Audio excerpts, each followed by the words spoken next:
पहला पाठ होशिया का ग्रंथ 14 वचन 2 से 10। इस्राएल, अपने प्रभु ईश्वर के पास लौट आओ, क्योंकि तुम अपने पापों के कारण गिर गए हो।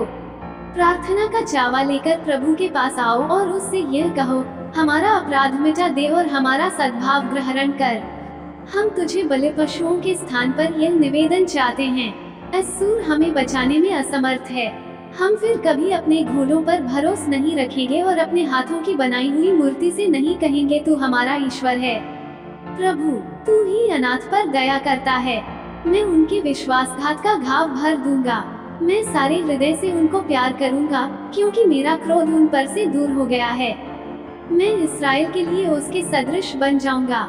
वह सोसन की तरह खिलेगा और लेबानोन के बालूद की तरह जड़ें जमाएगा।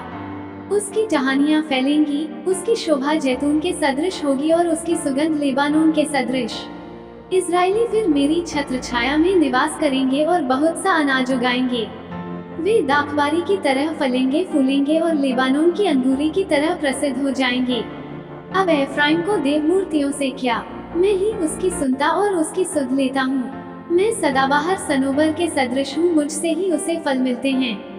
जो समझदार है वो इन बातों पर विचार करे, जो बुद्धिमान है वो इन्हें अच्छी तरह जान ले।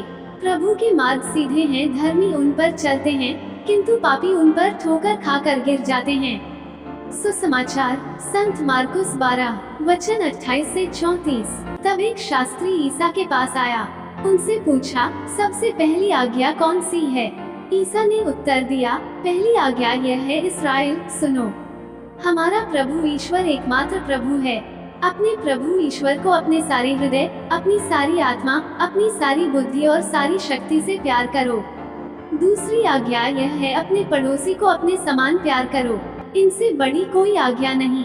शास्त्री ने उनसे कहा, ठीक है गुरुवर, आपने सच कहा है।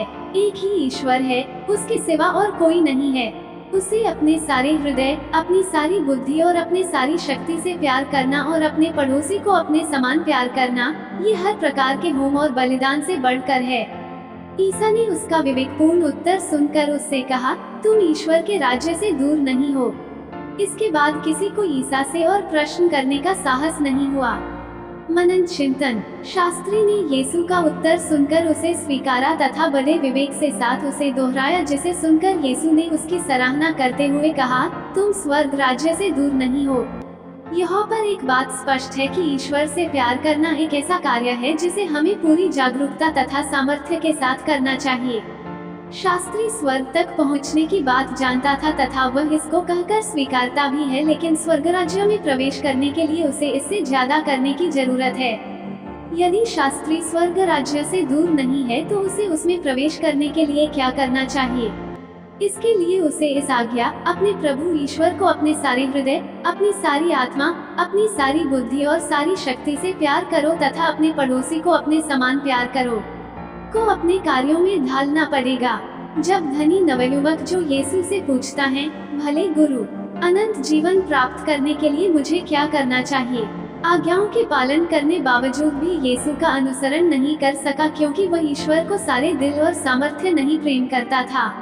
आज्ञाएं उसके लिए मात्र नियमों की खाना पूर्ति थी। वो यीशु की आज्ञानुसार अपना धन गरीबों को नहीं बांट सका, क्योंकि उसे धन से अधिक प्रेम था।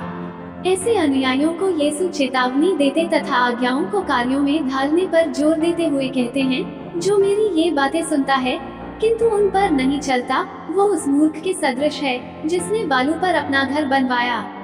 जब कोई ईश्वर को सचमुच में प्रेम करता है तो इस बात का एहसास होता है कि उसने जो कुछ बनाया वह अच्छा है। वे दूसरों में ईश्वर को देखता तथा इसका अनुभव करता है। यह अनुभव उसे दूसरों को प्रेम करने के लिए प्रेरित करता है। जितना वह दूसरों को प्रेम करता है वो उतना ही स्वर्ग राज्य के करीब आता है। दया के कार्यों के अभाव में हमारी आराधना अधूरी ही रह जाती है। आमीन।